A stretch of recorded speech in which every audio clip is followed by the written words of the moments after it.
Hello, welcome back to a Fresh Perspective on Business podcast. I'm Laura Leyland, Managing Director of Fresh Perspective, resourcing a recruitment business with a twist on the more traditional recruitment agency. Here today with what looks like the Queen of Christmas, she's got that much tinsel on, is Vicky Taylor. Hello! I'm obviously the Queen of Christmas. Obviously. Is it your favourite time of year, would you say? Absolutely. Yes, it's the best time. Because you can't not be happy. I feel like there's always something to make you happy at Christmas. Yeah, even if Christmas isn't a happy time for you, there'll always be something that will make you smile. Yes. Even if it's just a mince pie. Just a mince pie, or if you like a good Christmas dinner, or just like a good bevy. Yeah. Going out for a Christmas drink. I was speaking to a prospect this week actually on WhatsApp, and she's had a bereavement recently in her family, so she's feeling sad. So I checked in with her to see if she was okay, and she said she's not feeling very festive. So I said, you need to have a drink, get a Christmas jumper on, eat a mince pie, and get dancing around your kitchen to Christmas songs. Absolutely. And she's like, oh my God, I've not even had a mince pie. I'm going to go and buy some. Thank you so much for reminding me. Oh, I love that. See, there's always just a little glimpse of happiness that you can find in even if it's something. just small. Yeah, absolutely. So what was I going to say? I can't remember. I'm feeling slightly hysterical. 27th of December. Wow, we're nearly at the end of the year. Oh, I know what I was going to say. Your favourite film is a Christmas film, isn't it? Yeah, my favourite film ever is The Holiday. Yeah. And I will watch that at any time of the year. How many times have you watched it? This year, I don't know this year. This Christmas time, like 3 so far. I'll watch it more. But I'll watch it in summer. Don't care. Every time I've been round to Emily, who's my sister and business partner, her house, her 2-year-old daughter is always watching The Grinch. She's obsessed with it. Really? Recently, obviously. And I'm like, are you watching The Grinch again? She's like, yeah. I didn't think small children would like The Grinch because he's a bit scary, isn't he? She's not sure about Moana, but she likes The Grinch. Right. I mean, that's Billy all over, isn't it? Great. But it is the 27th of December. We hope you all have had and are having an amazing Christmas. Vicky, did you have a nice Christmas? I did, thank you. I always do, though. I love Christmas. I make the most of it, so... But I think that's it. It's the same with any situation. If you make the most of it, you're most likely going to have a positive time. Yeah, exactly. Make the most of having a bit of time off. That's what we've done, haven't we? Oh, yeah. Relaxing, resting, just having a good time. This is the time for it. This is the time of year. Absolutely. So the reason why we wanted to come on the podcast and talk to you about adverts, which is today's topic, which I know is not very festive, but it actually is. So today's topic is about optimising your adverts for maximum success, which, sounds a bit boring, but it's not. And the reason why we're talking about it today is because if you're thinking about recruiting, then you need to get your advert out today. Post it today. Like today literally. is like prime time for posting. And why is that, Vicky? Because most people, not everybody, but a lot of people are off between Christmas and New Year, so they have a lot of downtime, a lot of scrolling time on the phone. It's a reflective time of the year as we come towards the new year, and it's like new year, new me. So it's perfect time for people to be looking for a new job. Yes, I agree. Thank you. And then so we're talking about optimising adverts as well as posting them over the festive period. But what do we mean by when we talk about optimisation? What does that mean for everybody else? So I suppose you can compare it to like SEO, can't you, on Google? So it's about using keywords to get your job advert to the top of the job board feeds. Yeah, so you want your website to rank on Google with SEO, don't you? Yeah. So we want your advert on the job advert to rank basically on the job boards. So the likes of CV Library, Indeed, Total Jobs, you want it to be there at the top when people put in a search. Exactly. So it's about using the right words, keywords, the right amount of times. Yeah, because you want people to see it. Exactly. No one's going to scroll to page 10. No, they won't. And as much as we say people are sat there scrolling, I feel like once they've done a little bit, you want it to be at the top. So when they're just like, I want to have a quick look to see if there's any good jobs out there, yours at the top, and they're like, wow, want to apply for that. Done. Bish, bash, bosh. Yeah, exactly. Because if we get lots of random emails saying, I need a job. Like, great. In those words as well. People are English going, I need a job. I'm like, great, okay. What kind of job? And some people genuinely don't know. They're like, I want a career change. I don't really know what it is. I know what my skills are. So they might literally just hit search on Indeed just with a location. So if that's the case, you might get lucky. They might see your job. They may scroll to page 10 because they're perusing many a different job.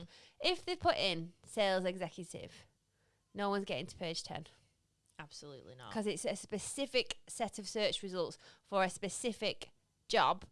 They don't need to. So your job needs to be on like first page, highest possible. And optimization is the key to do this. And you've got to think as well, there's a lot of boring job adverts out there. And if they've So already many. scrolled through like 10 and thought, do you know what? Can't be bothered with this now. Whereas if yours is at the top, it's captivating, engaging. Gonna be like, I don't need to look any further. Got this Exactly. one. Because I used to look on the job board more for advert inspiration a lot more time ago. And it was always like, my client, a leader in blah industry. I'm like, they all start the same and they all sound the same. More recently, when I've been doing research about putting together job descriptions or looking at whether jobs are achievable in terms of, is it out there, etc. And I see some of them are literally a sentence. And then others are war and peace. I'm like, Yeah. you just can't get to the bottom of it. You need a middle ground. And it still baffles me now that people think this is all right and that people will be interested. But the thing is, with those types of adverts, I can probably bet they haven't had many applicants, and then they wonder why. Waste literally burning money. Yeah. It's crazy. It is crazy. So yeah, it needs to be visible, it needs to be interesting, and to do that, you need to think about it, write it well, and optimize it. Yes. And we're going to walk you through how to do that. We are. Woo! We've got some top tips for you, but I nearly forgot. I feel like I do this every time. So we normally say the episode number in Spanish, don't we, We Laura? do. Well, Laura does. Laura does it much better than me or anyone else on the podcast. So before we go any further, shall we do that? So this is episode number 225. Wowee! Laura, please can you tell us what that is in Spanish? See? Episodio número 225. Ooh! There you go. I like cinco. Cinco. Cinco, I like it. Very good. But yeah, so I'm just Are you thinking, okay? I'm Have thinking you had where to start. Right. So where do we start with an advert? I suppose. What's the top of the list? Creating the job title. Yes. Yeah, so you will have a job title for it as an internal job title for the role. But that might not always be what you advertise it on the job boards as. Because I think we are a prime example of this. So we hire within Fresh for talent seekers. That's what we call our delivery team. Sounds like something of Harry Potter. Yeah, I mean, it sounds wonderful. It sounds magical. Loads of people will probably, if they saw talent seeker, they're probably like, that sounds interesting. What is that? Yes, exactly. But with what people are searching for, no one is going to search for a talent seeker. So we have to be creative with what transferable skills we're looking for. So we've called it all sorts, haven't we? Customer service advisor, sales admin, Sales exec. office administrator. Yeah, different thing. And we avoid recruiter because we don't really want to hire other recruiters because we do things very differently in the way that we operate, how we work, what we value was being important in the recruitment process. It's not about transactions. It's not about money, commission, KPIs. It's about cultural fit, values, integrity, positive experience for both the customer and the candidate. So we don't necessarily want recruiters because a lot of recruiters are salespeople and that's what they care about. There's nothing wrong with that. We just don't want that here at Fresh because it's not how we work. So we don't want to call it recruiter because that's not who we want to attract. Nope. So we have to think about, what quality. So being on the phone, being good with customers, good at communication, being organised, and then think about the job titles that lend themselves well to those softer skills. Yes, exactly. So, yeah, if you've got some obscure job title, you're going to have to call it someone else. Otherwise, no one's going to find your advert because they're not going to search for them words. You can call it what you want in your job description. Like Yes. internally, call it what you want. So just spoke to somebody last week now, and he has a car garage, and he was talking about a front of house job. So I was thinking like service type position, and he's like, yeah, there's an element of that, but it's more like dealing with incoming inquiries, so customer service, booking in services, things like that. But it's a lot of sales involved, like proactively contacting people to offer a free vehicle check, and then following up, and then if there's something that's flagged, then it's getting that booked in and then being a client. So it's very much an outbound sales role as well as customer service. So I said, well, I wouldn't advertise it as front of house because that's what people are called in restaurants. Yeah, that's exactly what I thought of when you said that. I was like, oh, like a waiter. Yeah, like a maitre d'. Yeah. So if we put an ad out front of house, he would not get the right candidate for the job because people might not read the advert. A lot of people don't. Sadly, people just see what they want to see. They'll just see that job title and go, I'm a front of house person, apply. Yeah. And he's just going to get loads of people from the restaurant industry. So for him, I would advertise it as either customer service advisor or sales executive, or you may try both. Yes, you would probably put out 2 different adverts, wouldn't you? Run them alongside each other. Yeah, because the idea, isn't it, is that you put yourself into the shoes of the candidates looking like, if I was the person looking for this job, what would I be searching for online? And if you're a customer service person or a salesperson, that is what you're going to be searching for. Yeah, you're definitely not going to be searching for front of house. No, absolutely not. So then the right people will not be seeing your job. So even that just one thing, like, there you go. That's the tip for today. See you later. We'll finish the podcast. There's more. There's so much more. So yeah, so obviously at this point, hopefully you've created your job description. It's taken a lot of time. You created your role profile, skills, experience, background. You figured out what kind of person you need, what softer skills, qualities, attributes, the kind of culture and value set that would fit into your existing team and do well in this position. You've done all that. Like, he can call it front of house in his job description. That's what their job title can be on the offer. It's just what's not what we would implement in a recruitment campaign, which is a marketing campaign to candidates. So you've done all that. So don't fall at the first hurdle and spend all this time. You've got this beautiful role profile and then nobody cares about it because you've not thought of what to advertise it as. Yeah, because that would be really sad. Very sad. You've got a really good advert, but no one can see it. Oh, yeah, because your advert could be banging. You've got all the wrong keywords in there, so it's being seen, but just by the wrong people. Yeah, and I think it is important to say as well, like, you can, if you want to call it like a customer service advisor for this front of house one, for example, but then weave in keywords of sales in there as well, so it's coming up in both searches. Yeah, that's a good idea.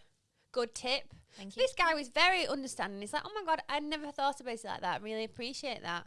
That's super helpful. And hopefully he's going to work with us because obviously we know our stuff. Yes. So, what else? Is there anything else on? No, it's probably like more popular job titles. Things that can be Googled as well. So like it needs to be search friendly, not just on the job boards. Because some people won't go on Indeed and search for jobs. They'll Google sales executive jobs totally. Yeah, because then it pulls them through from instead of having to go on each individual job board, they can just tap it in and it'll pull them from all the job boards. Yeah. And avoid jargon as well. So if you've got a technical job, I don't know, some crazy software engineer, but you don't need them to have experience. So we've got another job. They're relocating laboratory equipment. So they've like called it this fancy job title, but full training will be provided. So there's no point putting the technical jargon in the job advert or the job title because it's not important. So you just need to think about what is a relevant job title. So just if you don't need to have the technical skills, don't put it in the advert and never put it in the job title. No, definitely not. You don't want to put people off. Your advert is to pique people's interest with a snippet of information that's engaging, captivating. So they're like, oh, that sounds interesting. Click apply and I will find out more.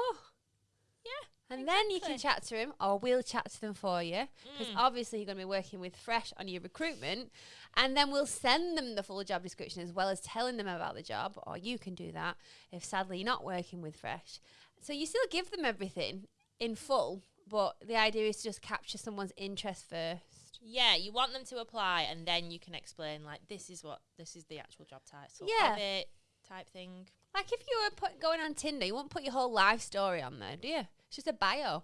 Yeah, it's just the best bits. The highlights. Yeah, exactly. And then they get to know you more after that when you can explain more. Right, okay. And then following on from that, what is next, would you say? So you figured out your job title. Well, I think we kind of touched on it before, but keywords is really important. So like I said, say if you want a bit of sales, you need to get sales in there, what people would search for, and get it in multiple times. But on the flip side of that, not too many, because then it's like a bit spammy. Yeah, don't spam it, but don't just put it in once or twice. No, we say about six to 8 times. Okay. You need it in there. But it needs to make sense. You can't just put sales,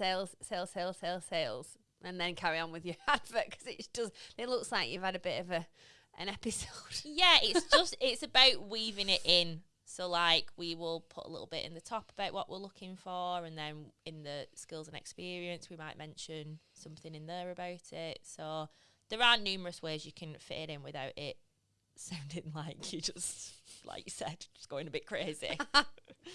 And what are your thoughts on putting a salary on a job advert? Oh my God, absolutely do it. I hate it when people don't, or when they put competitive salary. I'm like, what does that mean? There's nothing competitive about that. No, there's not. To me, it's a red flag. I feel like you're hiding something.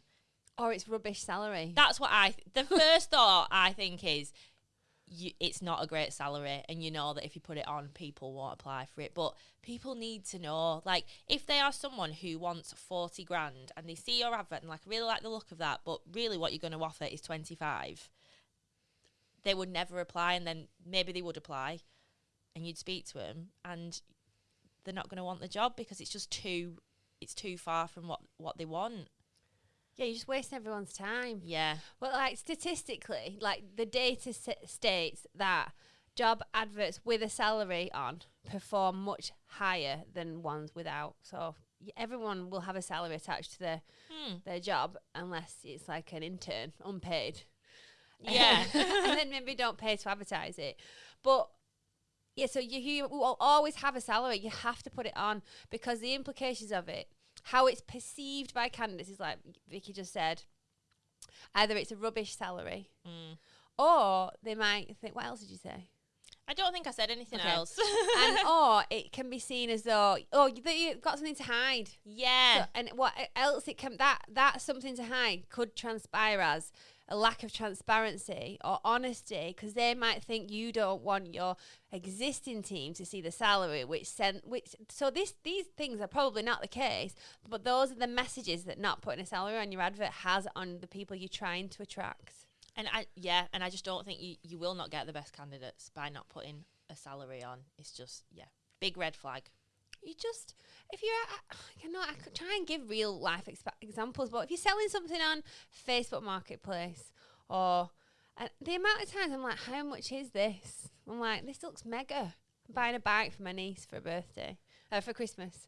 But I'm like, oh, how much is it? And they're like, oh, it's this. I'm like, oh, it's too expensive. Or, yeah, that's amazing. But most people probably won't bother asking. Well, yeah, they'll just scroll past it. Or they'll just assume it's too expensive. Yeah. Because if you go in a fancy restaurant, there's not usually prices on. That's because it's well expensive. You can tell I've not been to a fancy restaurant, because I've never been to one where they don't put the prices on. Just get rid of all that. Just put your salary on there. But we would recommend a salary range. Yes, of £5,000. A, because that's what the job was like. But B, depending on what kind of candidate it is viewing your job advert. So some people, I think statistically it's men. I'm not being sexist, but that's what the stats say. They will apply for an advert if they only tick some of the criteria, and if the salary is over and above what they want. Someone with imposter syndrome, or statistically more females behave in a different way, they will only apply for an advert if they hit all of the criteria, and if the salary range is reasonable in terms of what they're looking for. They won't pitch themselves higher. Right, okay. So by having a range, you appeal to the people that think they're worth the top end. Yeah. And you appeal to the people that are not super confident in themselves and don't value themselves, but could be really good candidates. And they'll be like, oh, I'll be happy with the lower end. But they could still be amazing. So you still cover those bases. And if you've got a range that's really wide, like could be 20 grand or 10 grand, we would say to run 2 separate ads. Yeah. So if your range is 25 to 35. You'd run one at 25 to 30 and one at 30 to 35. And so you're appealing to different sets of candidates. Yeah. It's probably not a good look to put. I know the job boards say not to do it, but I think, again, it doesn't look great to candidates if you've got this wide range on there as well. Yeah, that's a really good point. It makes you look like you don't really know what you want. No, and you're just kind of like stabbing in the dark. And nobody wants to feel like that about their future employer. No, definitely not. Okay, so those are like the first few bits. Your job title, your salary, your keywords, really important. And then you need to make it look nice, don't you? Yes, you need to make it so someone wants to read it. If it's easy on the eye. Yeah, if it's like one big chunky paragraph, taking your hat off. Got a Christmas hat on, very hot. If it's a big chunky paragraph, I wouldn't want to read that. I'd be like, oh no, I want it to be snappy, to the point, with the key information that I need to be like, bang, bang, bang. I like the look of this job. I want to apply. Yeah, just key points. Yeah. No one wants to read War and Peace. No, you need to separate it with spaces, like couple of sentences, space, sentence, space, bullet points. But definitely bullet point. Not too many. Don't go over the top with bullet points. And don't make them really, just because you're like, oh, it's a bullet point, but it's like 3 lines long. Like, no, I hate that. That's not a bullet point. That's just taking away the whole point of a bullet point. It's just a little circle in front of a really long sentence. Yeah. And also bear in mind that most people are looking at adverts on mobile devices. So your screen is smaller. So the more text you have, the even more time people have to scroll, and you just lose people's attention. Yeah. It needs to be snappy, succinct. Yeah, because like, if you're in London, people might be reviewing job ads on the tube, and you get to stops quickly. They've not got time to sit there and scroll. Not on the train for 2 hours. No, it needs to be, yeah. They want to absorb information quickly, make a decision, click to apply, off they go. Yes. And as another point, a job description is not a job advert. Very good point. Yes. They are two completely separate things. Oh my God, yeah. Please don't just copy and paste your job description and put it on Indeed. Oh my goodness, it's like no. 3 pages long. No, they're two completely different things. Do not put that as your job advert. No, just, simplify. Imagine you're on the cube. Yeah. It's a particularly complex game and you need to simplify it. Yes, exactly. So definitely do that. And make it interesting. If you've got a more chilled out, crazy, bonkers culture, use that language in your advert. Yeah, match your culture in your advert. If you're very serious, corporate, not too crazy, then your language needs to be serious and corporate. Because then you'll attract the right people. Like, both of those different scenarios are not for everyone. Some people like the corporate side, the business side. Absolutely. They want something like that. Some people want a more chilled out role. So you will attract the right people then. If you're someone who is super like businessy, professional, corporate, and you start using language like we would maybe use, and then people will apply, and then they get to the interview and they're like, this doesn't match up. You're not going to be attracting the right people. Yeah, absolutely. That is a really good point. And if you attract people when they come to your interview, then you're just wasting your time if your vibe is different to what your advert says. So your vibe attracts your tribe. So understand what it is and then use the language to attract, not attack. Don't attack them. Don't attack anyone, please. Attract your tribe. Imagine like Laura Leyland gave me the advice to attack people. No, I didn't. I take that back. Cut that out. Cut that out of the podcast. Okay, right. Anything? So we've done format. What would you put benefits on? Absolutely. And if you don't have good benefits, I maybe firstly review them. Yeah, don't put rubbish. Don't put shit benefits on. That's all I wanted to say. I'm just going to say it. Yeah. Christmas. If you don't. So benefits, you can't class benefits as like 20 days holiday plus bank holiday. That's the law. They're like, he's 28. I'm like, no, it's not. No, that's the law. Pension. Auto-enrollment pension. Yeah. No. It's a government-led scheme. It's the word auto. No, it's not a benefit. And like, just I know it can be good, but just like free parking. Free tea and coffee. Yeah. No, if those are your benefits, you probably might need a little bit of Don't a put review. and so if those are your benefits, do what Vicky says and review them. Yes. Please make them better. Or until you've done that, don't put them on your advert. No, but if you have some cracking benefits, then get them on there, because people aren't just looking for salaries these days. Like, salary is important, but it isn't the be all and end all for a lot of people. They want to know if there's flexible working, can they work from home, is the team building, all that kind of different things are important to different people. So it's getting them all on there to attract better candidates. Oh, absolutely. And your benefits is a section that allows you to show who you are as an employer. So if you've got like additional holidays or enhanced maternity and paternity pay, hybrid working, we've got 2 clients that give a turkey at Christmas. I'm like, these are just so random. Or like, well-being support through counselling and things like that. Like, you pick your benefits that really say something about you.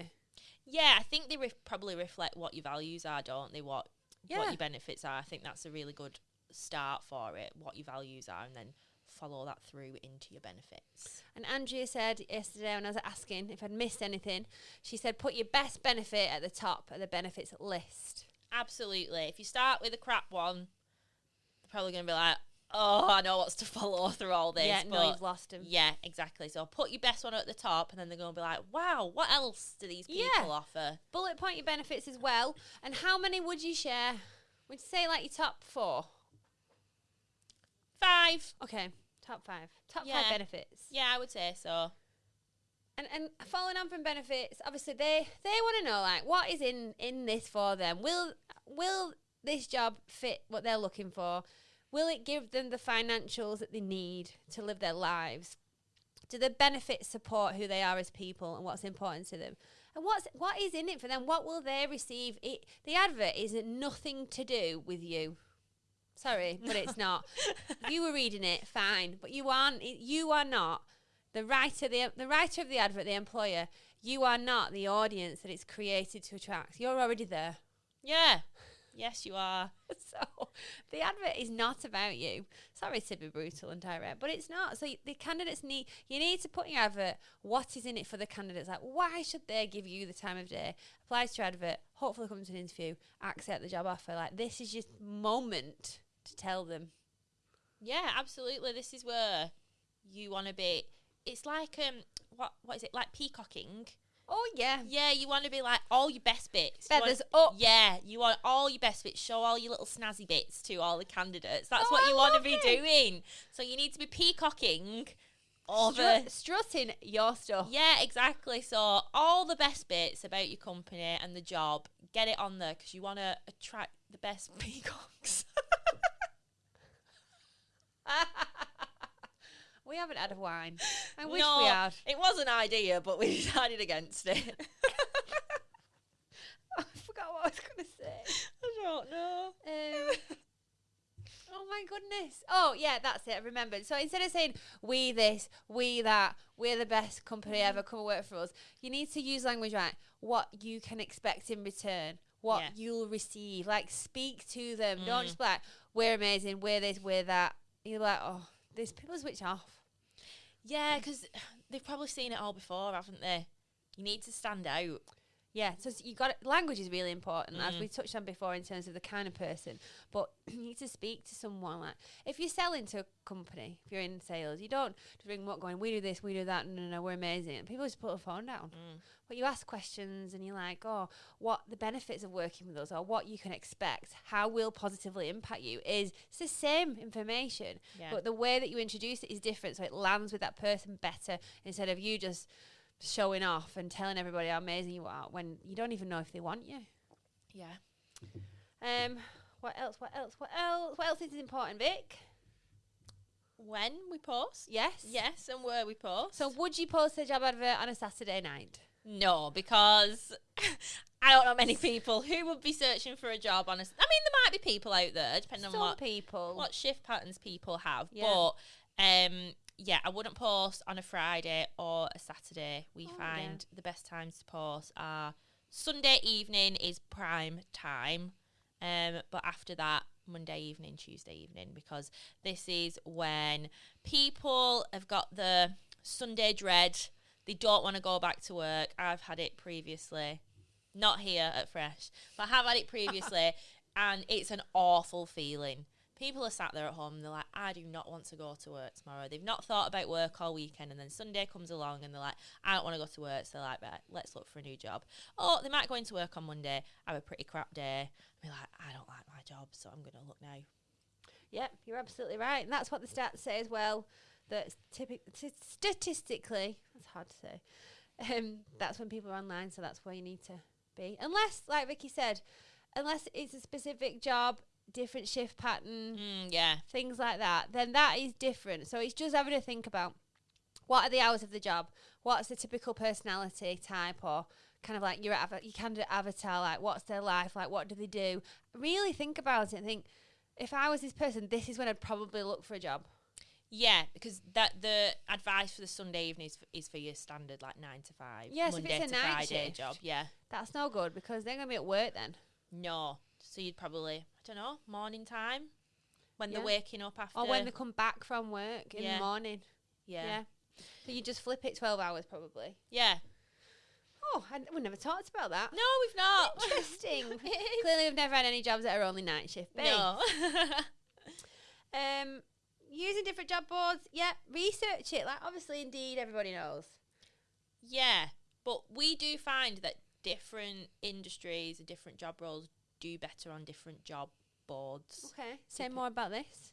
So, so we find that, I don't know what a good example is, but some roles will do better if we post them on Indeed. Some roles will do better if we post them on CV Library. I think we find with like a lot of warehouse type roles, they do better on CV Library. Interesting. Yeah, I know. Don't know why that is. And you can talk to job boards as well. Like, you could pick up the phone and say, how many people do you have registered? I'm thinking of buying an advert, or signing up to a package or whatever. How many people have got registered within this category? Yeah. And then speak to 3 different job boards, and then use the one where they've said they've got the most candidates. Yeah. That is something that you can do. So just speak to them. And then CW jobs, that's a really good one for like technical jobs, like IT, engineering, that kind of thing. So have a bit of a research. Again, we can help.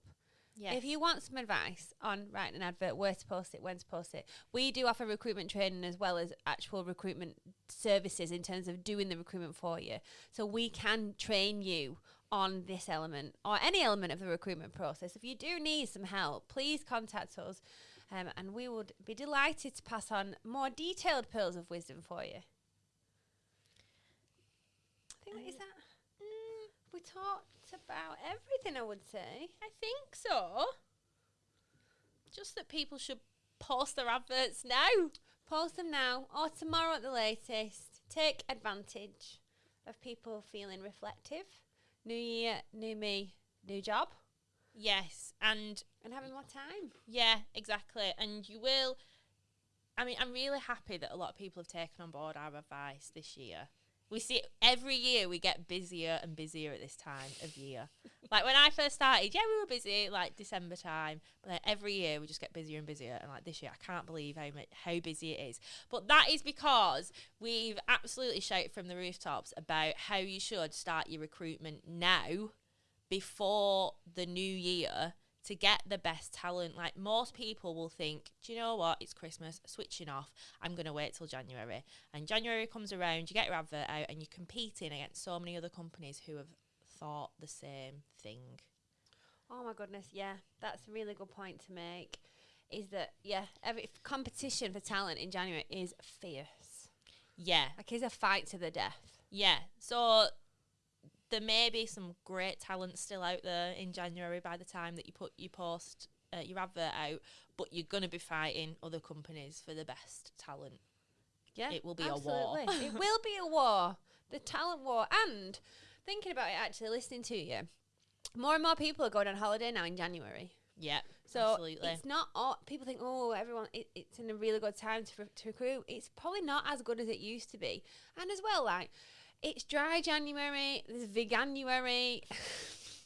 Probably some other Everyone's taking skint. It's the fun cold. away, yeah. It's a really shit month, January. It Apart is. from the fact that I was born. Yeah, which is a great thing that happened. The saving grace of January. Absolutely. 7th of January if you want to send me a present.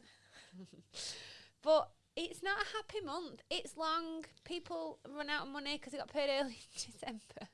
They might not be thinking about moving jobs because they might be depressed. It's the bluest month, isn't it? It's like January, the saddest month of the year. Yeah, because is it not like the second Monday in January is Blue Monday? That's the saddest day of the year. Wow. I know. So you don't want to be advertising then? No, definitely not. No. So, get your adverts out today. Yeah, you want to be doing it. Well, when everyone's people, happy. Yeah, everyone's happy and they're being proactive about looking for a new job. And then you're not on the back foot in January. You're not like starting from like a standing start. You've got a little bit of a head start. So when you come back, you've got applicants that you can start reviewing, start ringing through. Because if you come back, say you come back on the 2nd of January, you're not going to post your adverts till that weekend. Well, you shouldn't be anyway if you're taking on board our advice. You're not going to post your adverts till that weekend. And then you've lost like a whole week. And that's a long time in terms of recruitment. Yeah, so if your competition is posted today or tomorrow, then candidates have seen, and if they've listened to this podcast, it'll be optimised, it'll be engaging. Mm-hmm. Candidates will see it and they will apply. And then they see your job. They'll have applied. Your competition potentially has seen their applications on the 2nd and 3rd, rang them, screened them, booked them in for an interview. And then you post your advert on the 5th of January, and then they only apply. You only see them on the 6th and 7th. Might have already got a job by then. Yeah, because a lot of people, as soon as they get that job offer in, they just rule out all of the interviews after that. So if you've booked them in and then within that time they've got an offer, they're either going to be ghosting you or they're going to be ringing you and telling you they're not coming for their interview. So, yeah. Do it now. Do it now. Do it now. Do it well. And Happy New Year. The end. Right, me and Vicky are going to go and eat more mince pies and drink some wine. Oh, that sounds wonderful.